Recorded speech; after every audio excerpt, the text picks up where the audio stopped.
and I wish you all a nice and interactive session. Over to Dr. Bajaj. Thank you so much. Thank you. Thank you very much, Kokila. Is the slideshow visible appropriately now? Now it is perfectly coming, ma'am. Thank you so much. Yeah, it's coming. Okay, so I just thought that I will go off the slideshow mode and talk to the participants for a minute on video, because the video is not visible when the slideshow mode is on. Is that correct? Hello? Yes, ma'am. Yeah, please tell me. Yeah, I was saying that the video is not visible when the slideshow mode is on. No, ma'am. You can on your camera also. Now this Ajit is taking care of all your slides, so you may say next, so he will take care of that. This is Ajit's screen, I guess. Ajit, ये किसकी screen है? Ma'am, I am sharing my screen right now. ठीक है, तो Ajit ma'am next बोल देगी ma'am. You can switch on your camera now. Okay. Okay. And now you can see the chats also. Okay. Thank you. Thank you very much. I think Ajit, you're going too fast. We can stay on the first slide. पहला ही वाला अजीत पहला previous. Ma'am next बोल देंगी तुमको. Yeah. Okay. This has to be a little tricky, controlling the slides remotely. Anyway, thank you so much, Kokila, for your nice introduction. And thank you to Quality Council of India for giving me the opportunity to interact with all the participants. Very, very warm welcome to all the participants.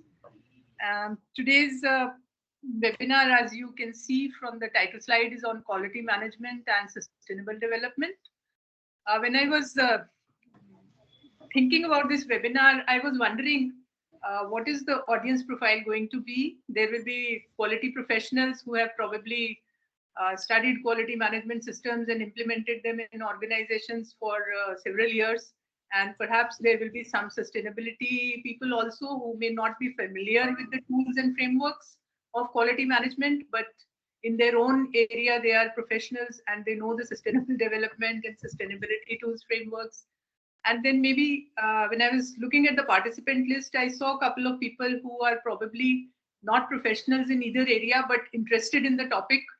So I will start the first slide with very basic issues. Maybe for the quality professionals, they will be pretty repetitive and pretty simple, maybe kindergarten class. But then to have everybody on the same plane, perhaps we can go through the basics very quickly of both quality management and sustainable development. Ajit, next slide we can.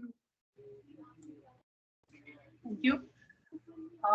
If we look at the discourse on quality management and the discourse on sustainable development, I have put the top 3 points that came to my mind here. Of course, there are many other issues also that we discuss, but as far as quality management is concerned, the first thing about quality in the quality discipline, they say, is fitness for intended use. So if you're talking about a product or a service, then the quality of the product is considered to be high if it is fit for the use that it is going to be put to. A very quick example, I started my career with State Bank and I was posted in different branches, foreign exchange and agriculture development, which were poles apart in terms of customer expectations. So people who visited foreign exchange branch, they were very, I would say, impatient, expecting quick service, and they wanted their work to be done in 2 minutes, 5 minutes, and be gone. But in the agriculture development branch, people would come from villages with their harvest sales, cash money to make an FD, and they expected to spend 2-3 hours in the bank. It was like a picnic coming from a village. So the kind of service that they expected in a metro foreign exchange branch versus the kind of service they expected in a rural setting was very different.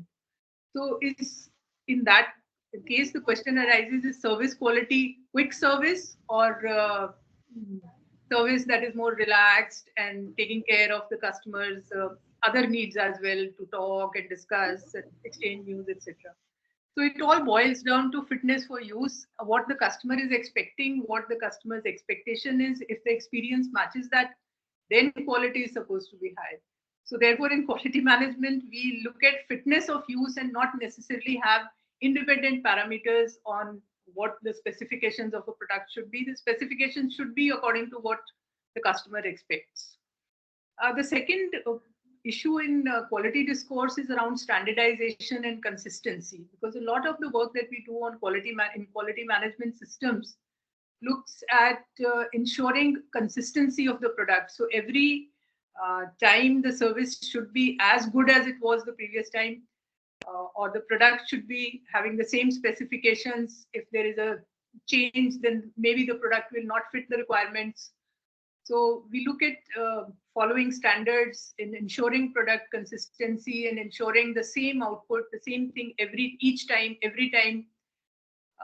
And finally, in quality management, we also have the principles of statistical process control. So we look at a process, we manage it, we collect data about every incident, and then we look at Six Sigma tools, etc., to make sure that the deviation or the variation is minimized and reduced to practically zero.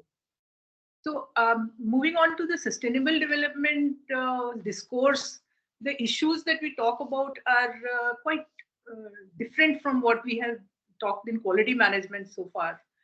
So the main issue in sustainable development that we are discussing nowadays, and especially after our views post-COVID, we are looking at health and environment and related issues in a much more different way. So I suppose most of us now are very, very conscious of the need to prevent environmental and social degradation. Perhaps one would say that if somebody is not conscious that we need to prevent environmental and social degradation in today's time, they are perhaps living in a cocoon and not conscious of what is happening in the world around them.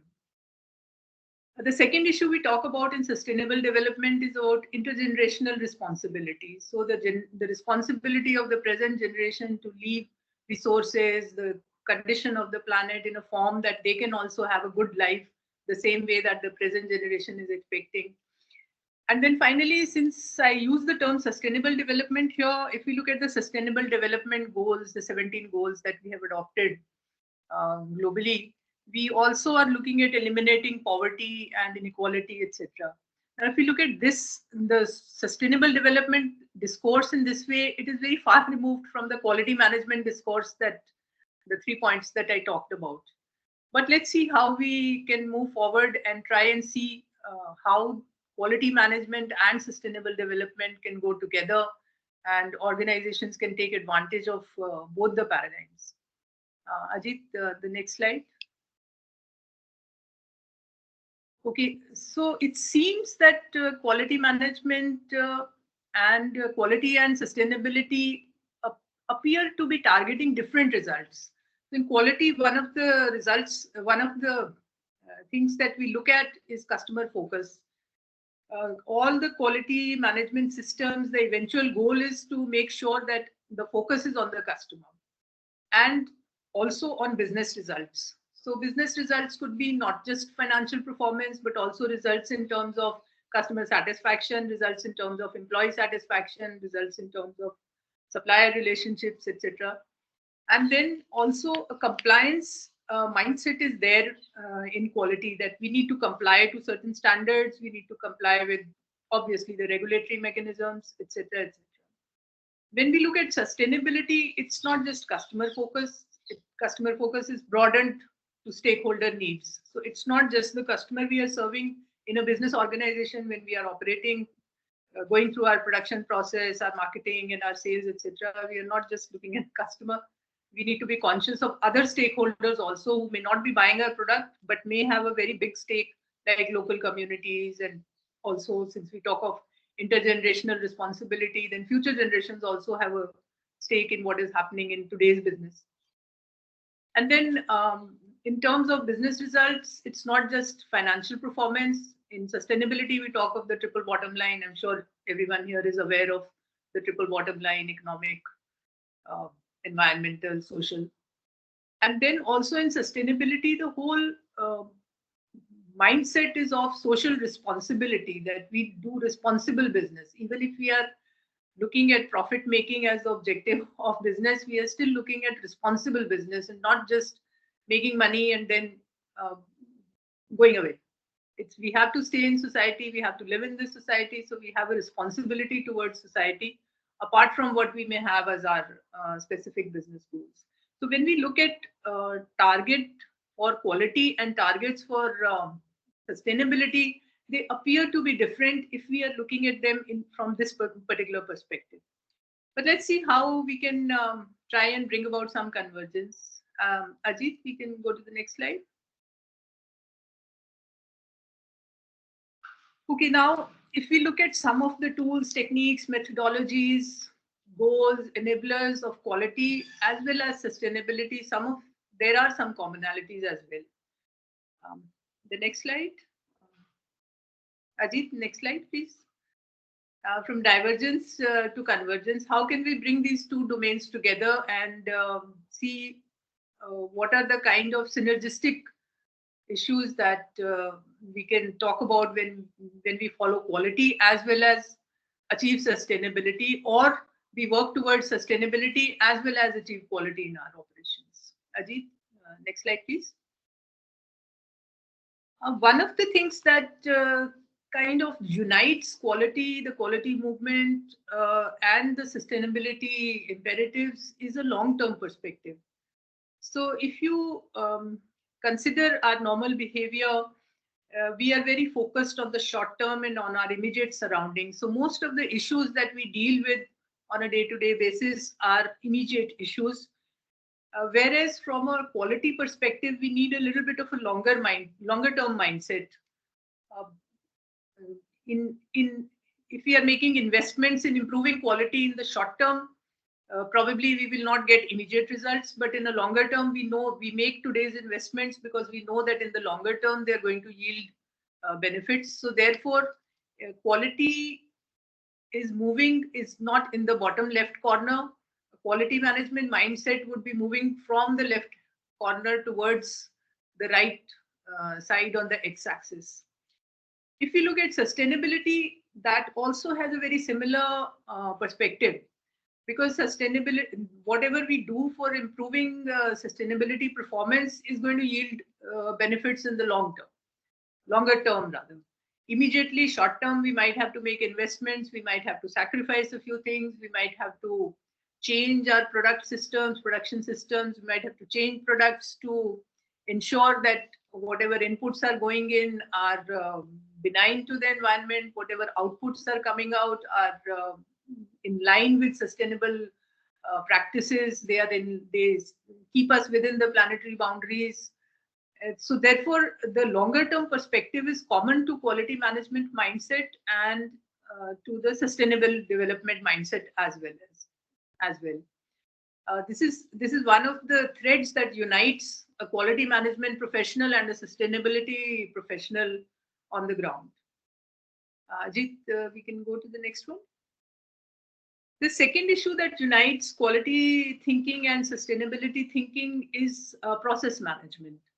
So quality professionals also look at process control, to analyze the process, to look at each stage of the process and see how the process is operating and try and keep optimizing and improving the process. So process improvement is a very common term used in quality. And similarly in sustainability also, everything is coming back to the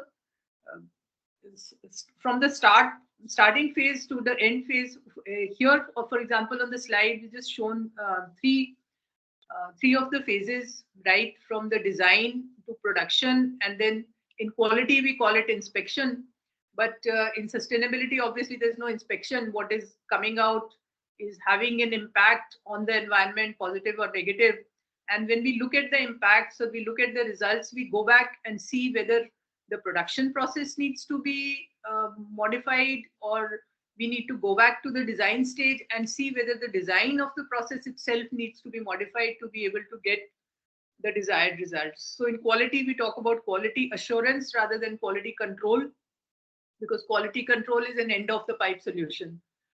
We need to go back to design and to the process flow in order to make sure that at the end we get the product that we desire, and we do not have to go through inspections and rejections and weeding out defective pieces so as to deliver good quality.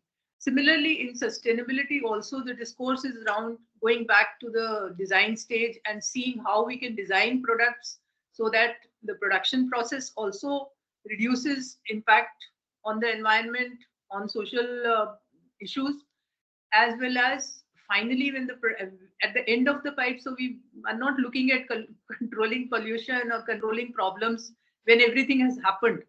We are in sustainability discourse also, we are trying to go back to the design stage, to the production stage, to the consumption stage, to how consumers are using the product, also to make sure that the end result is having a benign impact on society, environment, and so on. Ajit, we can go to the next one. Ajit, next slide, please. Hello. Am I not audible? Hello. Yes. Okay. Yes, ma'am. Just give me a second, ma'am, only. No problem.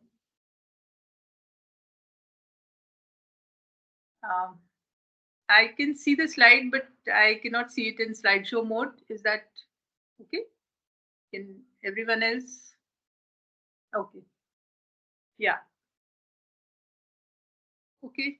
So one more tenet that unites the quality professional and the sustainability professional is leadership commitment. Because in any organization, when we want to implement quality management systems and quality tools and techniques, the first thing that we talk about is that unless the leadership is committed, things will not change. In fact, that applies to change management in general, because if the leadership is committed, then change management, then chances of the change management effort are likely to succeed.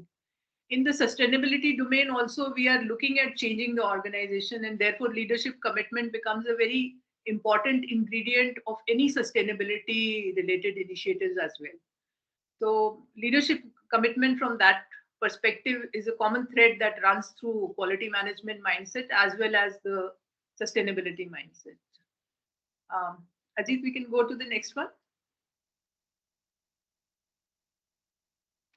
Oh, data-driven decisions. In quality also, we look at data-driven decisions. That is one of the important tenets in the ISO 9000 standard, as well as most of the business excellence frameworks, where we look at unless decisions are based on real hard facts and not just on perceptions, we will actually not be able to achieve the desired results, which is probably pretty commonsensical.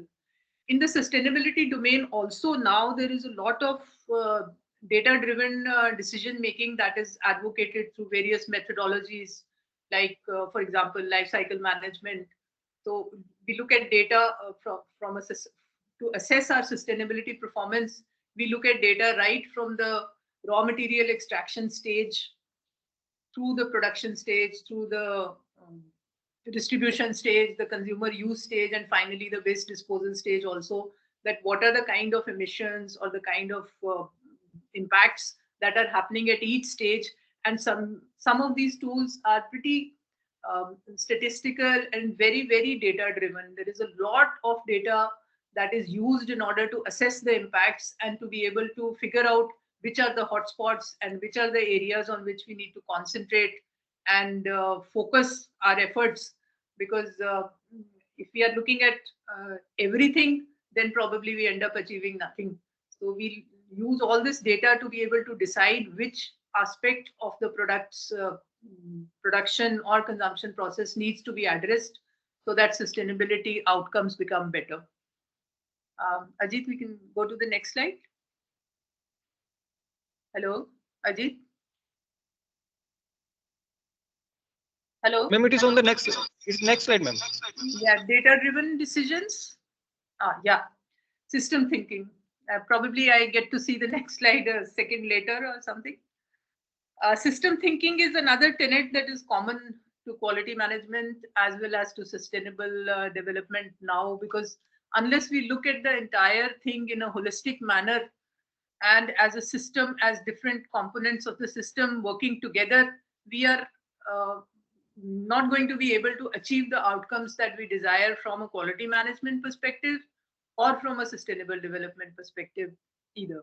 Because unless we have this holistic approach and we address If we address issues only in silos, then obviously we are not going to achieve the desired results. And all quality management professionals learn that systems thinking is really important to implementing quality. And similarly in sustainability also, we all learn right from the beginning that unless we think in terms of systems, we're not going to be able to achieve the desired performance on sustainability criteria as well. Next slide, please, Ajit. Waste elimination. Now, this is one of the very important and practical aspects of both quality and sustainability. In quality management, also, one of the things that we want to eliminate is waste at every stage of the process. So when we analyze our processes, we look at the process flow, we also analyze at each stage what is happening, what is actually feeding into the next process, and what is going for waste. So controlling waste and reducing waste, and therefore using that control over waste to in fact improve the bottom line as well is very important in the quality management domain as well. In sustainability domain also, we are now realizing, over the years we have realized that the excessive consumption of natural resources is one of the reasons that our sustainability is being threatened. So therefore the new emerging paradigms that have come out now recently. In recent years, we have started talking about circular economy. We have started talking about energy efficiency. We have started talking about resource conservation of scarce resources. All these aspects are actually driving us towards looking at leakages and wastages in the system, so that we use only that is what is required and not use more than that, or prevent leakages, so that our resource consumption is also controlled. And in the circular economy discourse, we also talk about bringing back waste from every stage of the process back into the loop and recycling it as a fresh resource, or a recycled resource, or a used resource, or in whatever manner, because eventually wherever there is waste, there is going to be some leakage, and there is going to be some loss in terms of financials, as well as now we see that it is not just a financial loss or just an environmental loss, it's an environmental and financial loss both together. Next slide, Ajit. And then there is this zero syndrome that I find that is very common in the quality discipline as well as in the sustainability discipline as of now. In fact, in quality, we talk about zero defect, and we've added zero effect now, because if we are producing products without defects, we also need to look at, in view of the environmental degradation and the kind of crisis situation that we probably are, we need to look at products that are benign to the environment as well.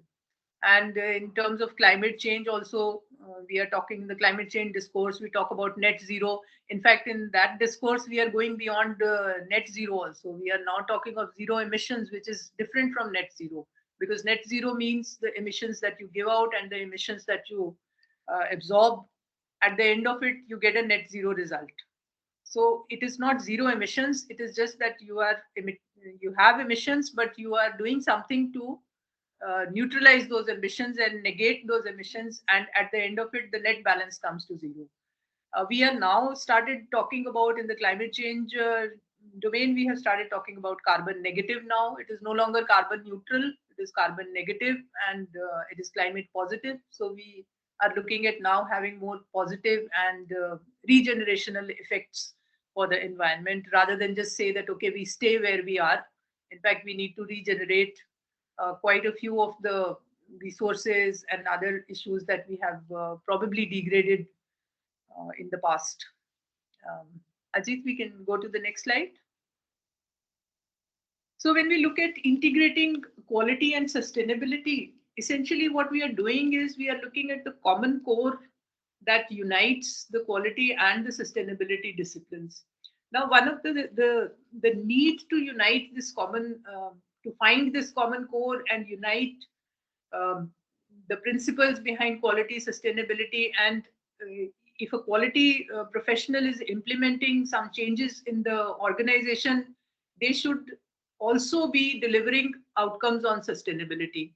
And similarly, if a sustainability professional is implementing some changes in the organization to improve its sustainability performance, they should also lead to better quality of the product and then business benefits, business results that are associated with implementation of quality. Um, Otherwise, if we do not look at this from a common lens, then we are going to end up having so many frameworks and so many tools that will confuse organizations. In fact, there's already, every time a new tool or a methodology comes up, there are obviously professionals selling that methodology, selling that tool, and many organizations that I have interacted with in my previous years during training and consultancy efforts, we find that again things start happening in silos. In fact, the quality management professional is looking at breaking silos and thinking in terms of systems. And similarly, the sustainability professional is also looking at breaking silos and looking at things more holistically. So if we do not find the common core across the two domains and then try to implement things in a holistic manner, so that whether the organization is implementing a quality management system or implementing a sustainability performance improvement system, at the end of it they should be able to achieve the larger goals of having producing and bringing to market a product that has good quality, meets customer expectations also, as well as fulfill stakeholders needs, and also does performs well on the bottom line. So therefore, it is imperative that if we want to be really successful and good quality professionals or good quality sustainability professionals, then we should be looking at the core principles and eventually using those core principles in a way that we can achieve outcomes on all the fronts, and not achieve outcomes that are good on one end and deliver some problems on the other end, or deliver a good result at the cost of something else. So therefore, the need to find this common core and the principles that I just explained in the previous slides is very important. If we do not integrate our thinking about quality and we continue to think in silos, then we are going to eventually, it is not a long-term perspective, it's a very short-term orientation, and we will really not be able to deliver the quality that we aspire to. Ajit, we can go to the next slide. The core, again, I mentioned circular economy in one of the previous slides. If we look at the core in the quality domain, we look at waste as being expensive. Actually, if we have a quality mindset, we would not think about waste being something that is useless and has no cost. Actually, waste at every stage of the process is expensive, and therefore we need to bring that waste back into the system as a resource. That is exactly what the discourse in sustainability domain is around the circular economy. This slide is showing the butterfly diagram. I think some of the font size might be too small to be legible, but this is a very typical slide taken from the initial discourse on circular economy, when this idea of promoting the circular economy and improving financial performance, improving economic as well as environmental performance was being discussed. And as you can see from the various arrows, that at every stage there is a feedback loop. So when we move to production, from production to distribution to consumption, etc., there is a feedback loop at every stage.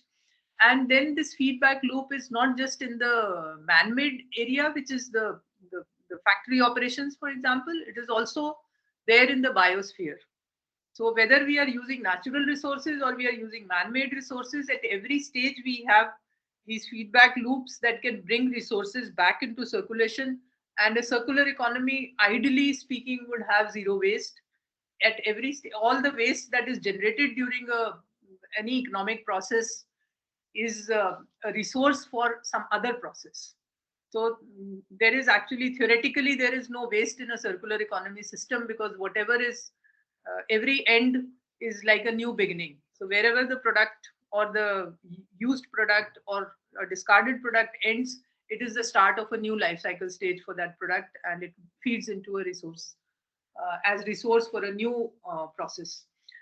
Theoretically, this sounds very good, but of course we know that in practice, to implement this kind of zero waste situation, not just at a factory level or an organization level, but also at a societal level, at an economic level, at a national level, requires many, many enabling systems that will help the recycling and the bringing back those resources into the productive economic processes. So therefore, in quality, we consider waste to be an expense rather than nothing to be like valueless to be discarded. In circular economy, also we consider zero waste situation to be ideal, so that everything that is used or is generated, or we are actually looking at moving from the linear system, which is make, break, and make, produce, and break, make, use, and break, and discard, to a circular system where nothing is actually getting discarded. We can move to the next slide, Ajit. So therefore, if we look at common goals for quality and sustainability, it is around reducing waste, reducing defects, because a defective product is also waste in the system. And we are also looking at reducing resource consumption, which is a very important tenet in the sustainability domain. So if we are reducing waste, we are reducing defects, we are also reducing resource consumption, we are also in the process of reducing resource consumption, we are somewhere benefiting the environment, because we are not extracting or changing the natural situation, or we are reducing the change in the natural situation. So therefore, the common goals for, if we look at the common goals for quality and sustainability, these are the things that are actually becoming very important, in the sense that now we no longer talk about sustainability as something that is a responsibility and a cost that we have to bear in order to protect the environment. We are now finding more and more ways and means to say that whatever is promoting sustainability is also promoting our financial bottom lines. We can move to the next one. Another issue that is common across the quality and sustainability domains is now around product durability and longevity of use. In fact, we are in the sustainability domain, the discourse is changing from use and throw kind of products, because those are the ones that need to maximum waste.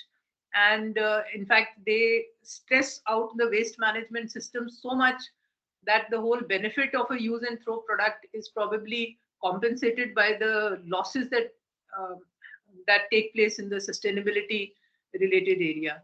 So now we are talking about products being durable and increasing the longevity of use of the product. Now, this doesn't really mean to say that we should continue to use the same product despite upgradations, etc. What it means is that the longevity of the use can be increased in the hands of different customers, perhaps, probably.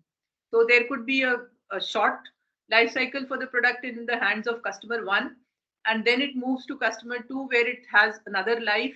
It is probably it's a refurbished product, or it is repaired, etc.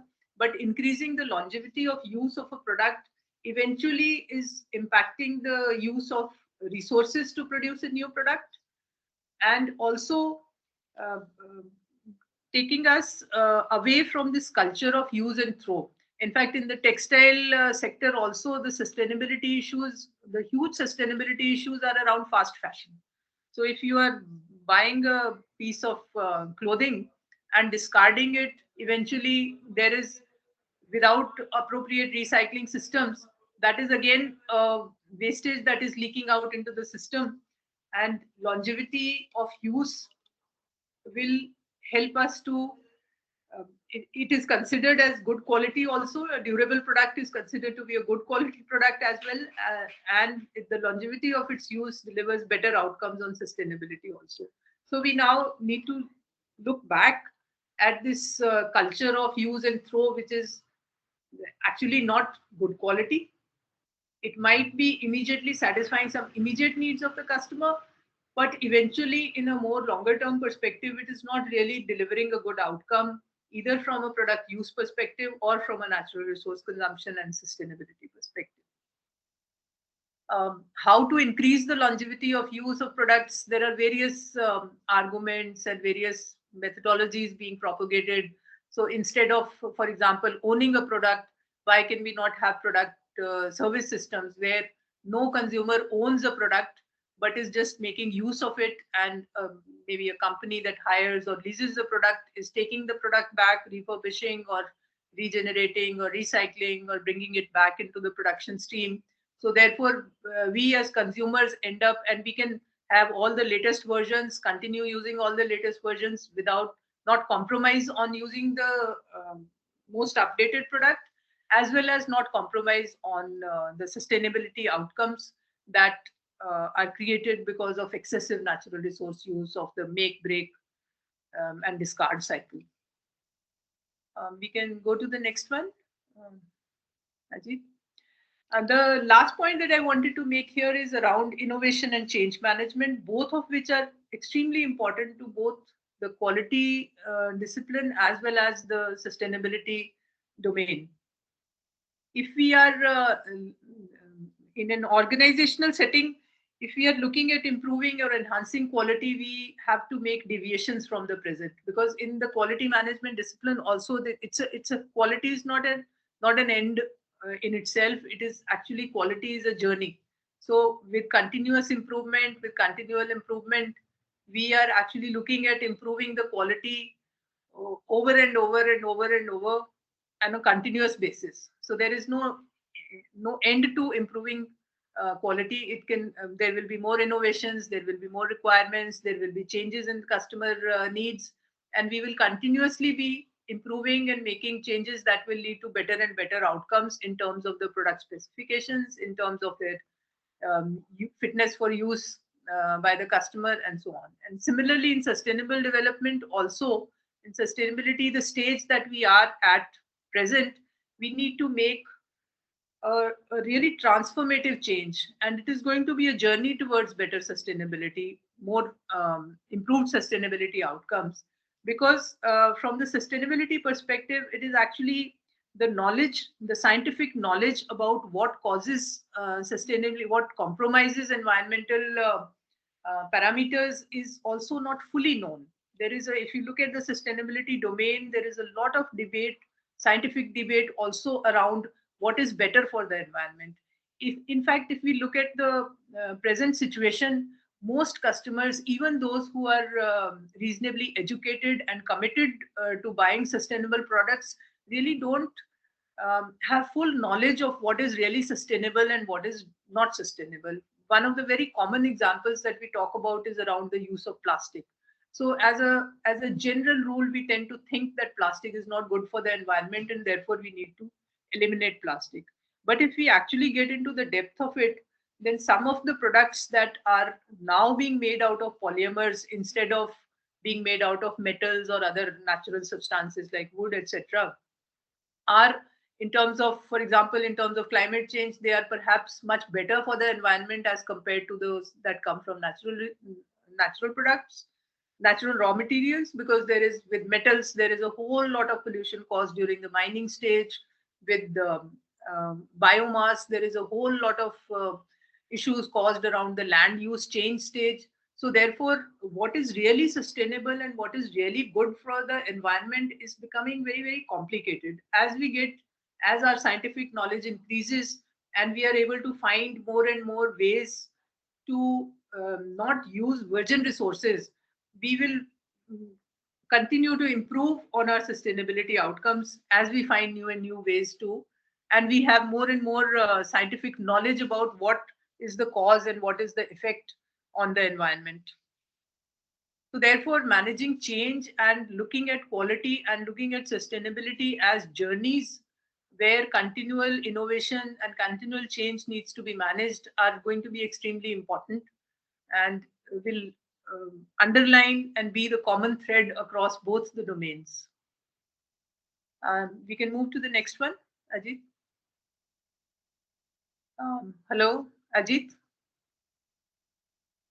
Okay, so the concluding message, I think, throughout this presentation has been that a quality award, for example, in excellence in achieving quality, should also be congruent with the sustainability award.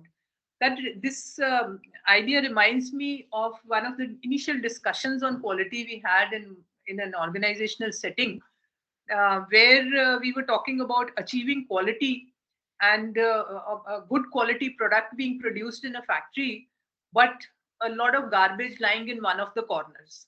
So how would you say that that factory is receiving a quality award because the process is controlled and impeccable, and every time the same specification, a uniform, consistent product is being churned out, and the customers are also very happy? But if there is garbage lying in one of the corners or unsorted material lying in one of the corners, then how would you actually deliver a quality award or say that the organization or the factory has a good quality?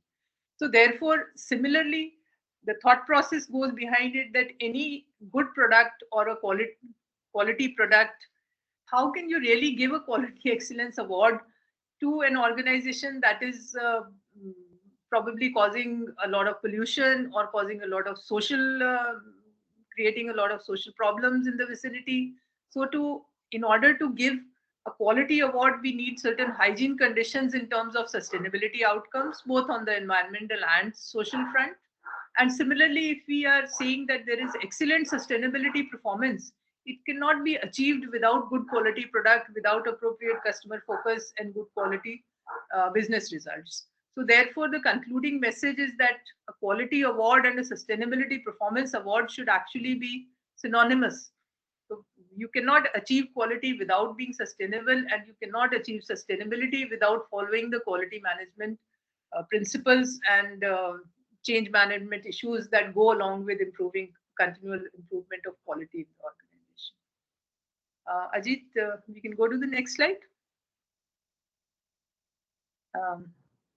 Okay, so the next slide is thank you. But before I invite the audience for questions, I would like to give a very quick introduction to one of the organizations that I am working with. So in my initial introduction, Kokila had mentioned that I am a director at Council for Research on Policy and Governance.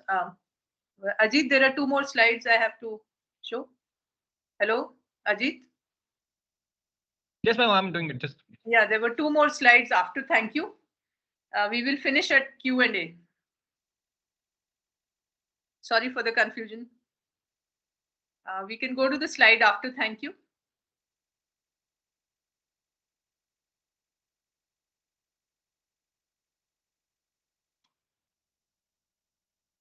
Yeah. So I just mentioned that one of my current responsibilities is also being a member of the executive committee of the Forum for Sustainability through Life Cycle Innovation. This is a non-profit organization incorporated in Berlin, and it looks at life cycle management tools, methodologies, techniques, etc., for better environmental and social performance. This is a professional membership organization. It is open to everyone. It has a grassroots approach. The members decide what the organization works on. They propose projects, and then those projects are evaluated and voted in for actual implementation. And the whole purpose is to look at this scientific analysis of environmental impacts and social impacts, and use that scientific analysis to come up with innovations that improve sustainability in the longer term. So all of you are welcome to explore the FSLCI website and see if that is of interest to you, and I'll be very happy to answer questions or interact with you if you wanted to know more about what the organization is doing. We can go to the next slide, Ajit. That will be the last one. And you can join FSLCI as an individual member, as a corporate company member, or as a non-profit organization. There are different tiers of membership, which depending on your interest and depending on your situation, you would probably find it interesting. And in the right-hand corner, my email ID is there, sanjeevan.bajaj@fslci.org. We'll be happy to receive your queries and answer questions. And thank you so much for your attention. We are now open for questions and answers. Ajit, we can show the next slide and move on to question answers. Thank you very much. Thank you so much, ma'am. And now, Ajit, please allow all the participants to speak up to use their mic. So please enable everybody's mic now. It's time for question answer session. Yeah, I am just looking. Triple bottom line. One person is asking about the triple bottom line. Yeah, I am just looking at the chat. Yeah. I'm looking at the comments. I have the first comment I can see is from Mr. SV Subramanian. Yes. Thank you very much. Thank you, Mr. Subramanian. Appreciate your comments. The next I can see is, do you think LCA studies contribute for quality management?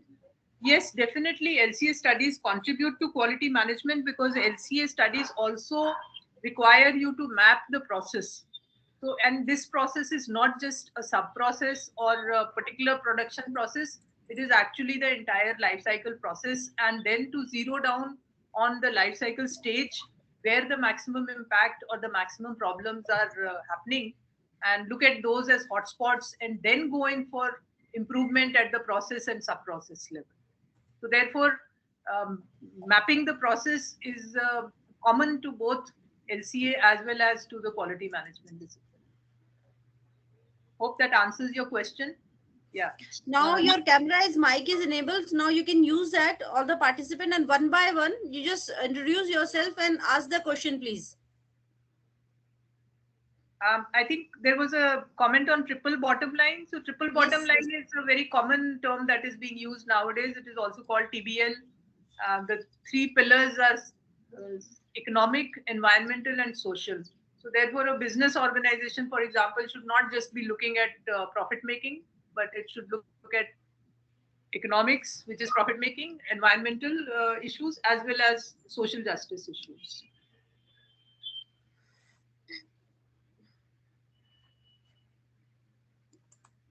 Yeah, you may ask your question also. Participant, please unmute your mic, and one by one you may ask your question also, in case you want to. Otherwise, in the chat also there are a few more questions, ma'am, if you wish to answer them. What will be the benefit to register in FSCI as a member? Mr. K. Yeah. That is from Mr. Kanan.